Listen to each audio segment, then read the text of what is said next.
Mexico is a country rich with culture, history, food, and loud, unidentifiable noises.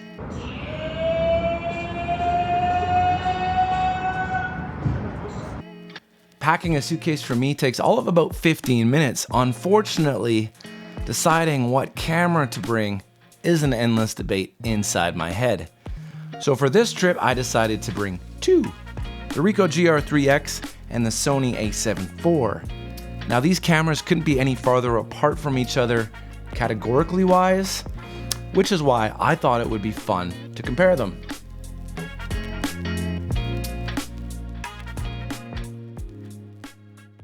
I need to preface by saying this was a family holiday and not a photography trip. So photography came a close third, with the first and second being tacos and tequila. I was accompanied by my girlfriend and my parents, who were all just as eager to escape the frigid winters of Canada as I was. We left super early in the morning, and I hate red-eye flights, but catching the sunrise at 36,000 feet was indeed something special to behold. After 6 hours of enjoying the complimentary coffee and movies, we were someplace much, much warmer. Our first destination was Mexico City. From there, we would rent a car and drive around the beautiful state of Guanajuato. Now, the main difference between these two cameras, besides size and price, is that the Sony has an interchangeable lens system and the Ricoh has a fixed 40mm equivalent lens. The Ricoh GR III has been out for a while now, but it has a 28mm equivalent lens, and to my eyes, I just don't jive with that focal length. So when they introduced the same camera, but with a 40mm lens, I knew I had to have one.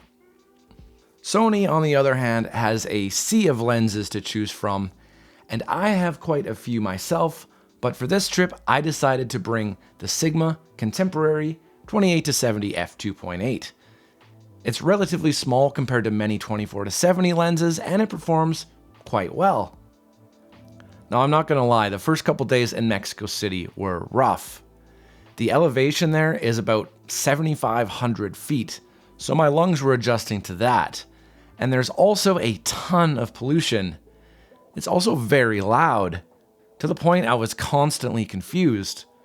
People ringing bells as loud as possible, or just standing on the street corner doing this.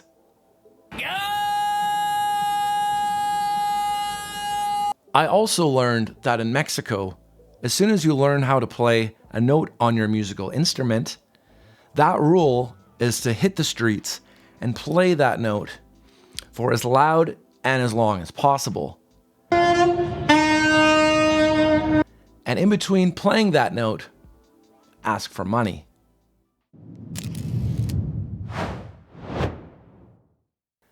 But after a few days, we were all adjusted and able to explore the city a bit. We were staying in an area called Roma, which was incredibly beautiful. Tons of parks, green space, and nice restaurants. I think Roma is a nice place to stay, but the real photographic fun is in Centro, which is the middle of Mexico City. It is the historic center of Mexico City as well, and was originally home to an Aztec empire. Unfortunately, it was destroyed and rebuilt by the Spanish in the 16th century. Perhaps the buildings were burdened by the gentrification, because a good chunk of them were starting to lean quite a lot. But nonetheless, Centro is an excellent place for street photography. It's full of history, life, and I quite enjoyed my time there. Now, one thing I want to get out of the way is the wearability for both cameras. Logically, the Ricoh would make the most sense as a travel camera due to the fact that it is indeed pocketable. See? But I actually have an argument for the Sony, and it's this. For the Ricoh, I tend to keep it wrapped around my wrist, because if it's in my pocket, I'm more likely to miss shots or just plain old forget to take photos. The downside to keeping it around my wrist is now I only have one usable hand for most of the day. For the Sony, I keep it around a very fashionable strap, which hangs around my hips most of the day. This keeps my camera out of my pocket and ready for actions, and it frees up both my hands. I know what you're saying, Landon, you can put a strap on the damn Ricoh as well. And you'd be right. But then it's also not a pocket camera at that point then either, is it? One more thing I'd like to mention is battery life. Now with the Sony, I can confidently shoot photos all day and not need much worry about killing the battery. For the Ricoh, well, it's honestly fine as a travel camera because I don't spray and pray while I'm on a holiday unless I've eaten street tacos the night before. But I digress. That being said, the Ricoh I can kill if I'm in a really cool area, which is why I bought a spare battery for about $50, and since then, I haven't needed another one.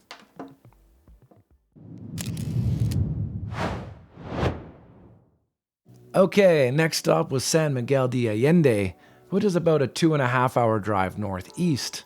Now, driving out of Mexico City was definitely one of the most chaotic things I've ever experienced in my life thus far. Road rules are suggestions at best, and factoring in the vast ocean of moving cars, well, you get the idea.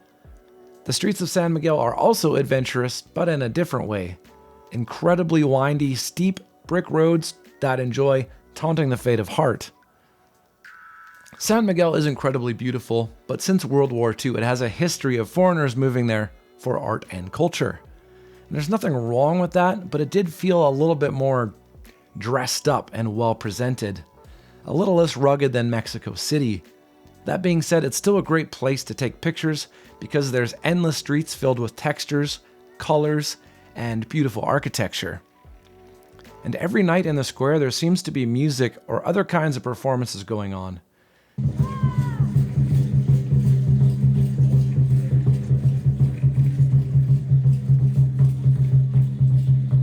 It is also a wine region, and I quite like wine, so we stopped by a few of the local wineries, and it was nice.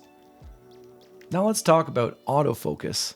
Now autofocus is very important to me for client work, which is why I ended up on the Sony.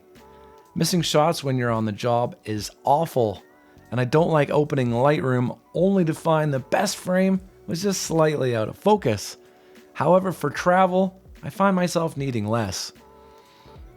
Most of the stuff I enjoy shooting is either stationary or farther away, or maybe I just don't care enough if it's slightly out of focus. Either way, I don't think it's necessary to go out and buy a state-of-the-art camera with an awesome autofocusing system for travel. For the Ricoh, I just do the touch-to-focus setup with a fairly small focus area, and that works great for most shots. For the Sony, I do use AI tracking, but I do it a little bit differently. I do the select and recompose method, and then it tracks it based off that. Now, AI tracking can be absolutely handy for travel photos, but I think honestly the Ricoh is plenty good enough for me.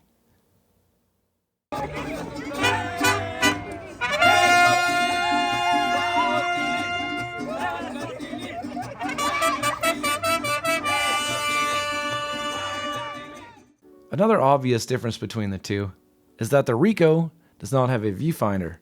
It only has a screen.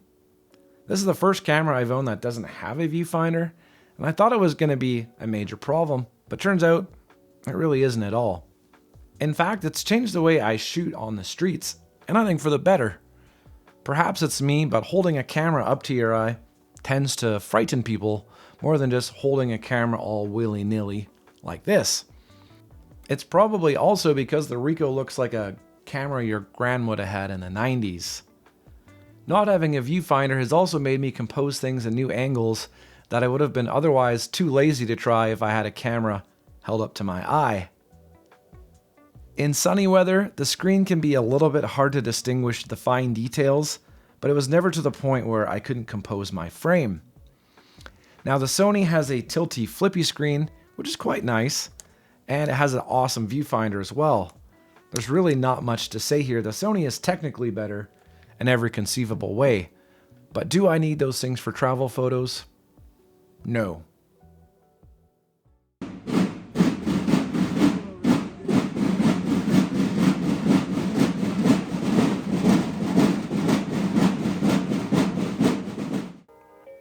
Okay, next stop was Guanajuato, which is only about an hour-and-a-half drive west of San Miguel. I gotta say, Guanajuato is incredible and by far my favorite place of the three. It's real, uninterrupted, full of character and charm, and there's endless mazes and tunnels under the city that are used to bypass the slow, narrow streets above. The city is also built in a gully, and there's layer upon layers of chaos and color to see. There's also a tram that takes you up to one of the most scenic parts of the city, and if you're ever there, I highly recommend paying to go up. It's not too expensive, and I probably sat there for 30 minutes just snapping off photos. It really is an intoxicating city. Anyways, back to business. So the Ricoh only has one card slot, which is why I would never use it professionally. The Sony has two, meaning I can take a photo and it will write that photo to both cards at the same time, thus saving my ass if a card were to become corrupted. Super useful stuff for professionals, but for travel, I usually just end up copying the photos to my laptop every other day. Problem solved. IBIS is on both of these cameras, and that stands for In-Body Image Stabilization. And it's basically like having a tiny gimbal on your sensor. It's basically useless for travel photography, I think, except for in low light situations. I've got to say the Ricoh actually wins this round, probably because the Ricoh has an APS-C sensor, whereas the Sony has a full frame. Either way, I was able to get sharper images at low shutter speeds with the Ricoh. And since we're on low light stuff, we might as well talk about ISO performance on these cameras. They're both great to my eyes. I can confidently shoot up to ISO 6400 on both. Not sure what else you need really. Now the Ricoh has an f.28 lens. I wish it was a bit brighter. I don't know, maybe an f2. Then you could blur the background out a bit more for portraits and stuff like that. The Sony, you can obviously put on whatever you like. That being said, I didn't have much of an issue shooting low light with the Ricoh, and I find the 40mm a nice middle ground for travel. For the Sigma, it's cool to have a zoom, but I didn't find it a game changer, which is why I'm probably going to sell it and buy this. I think that would be an awesome but heavy travel lens.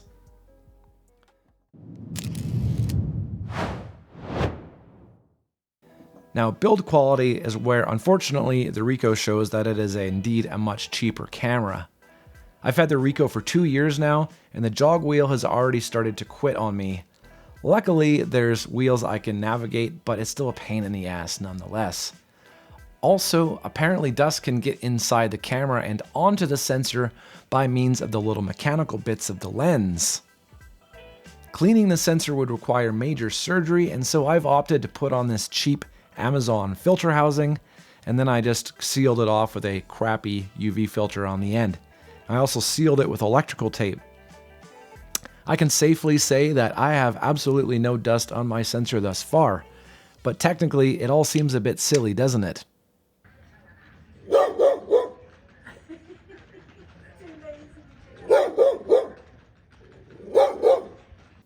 Okay, one last thing I wanted to talk about when comparing these two cameras.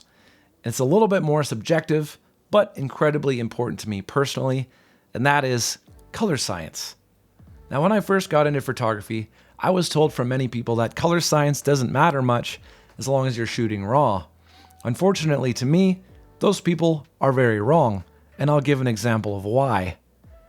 I own the Sony a7R IV, which had a massive 63 megapixel sensor, and it was a ton of fun to shoot on. However, editing those files was like pulling teeth. No matter how hard I tried, I could not get a look I was super happy with. There was always weird color casts or other strange things that happened when I tried to edit the raw file. So honestly, I ended up selling that camera. And luckily, the A7 IV does have new color science, and it is indeed much better. And although I can create images I'm happy with now, I do find the images to be still rather clinical.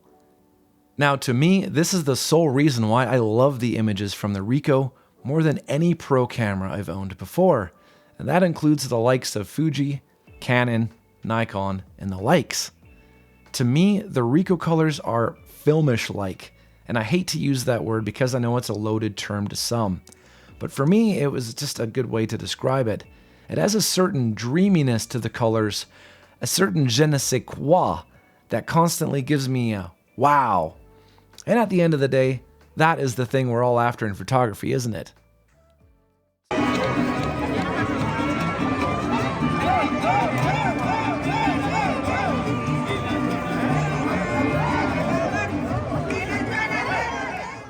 So I guess to sum this up, the Sony is technically better in every conceivable way, but the images from the Ricoh just make me happy.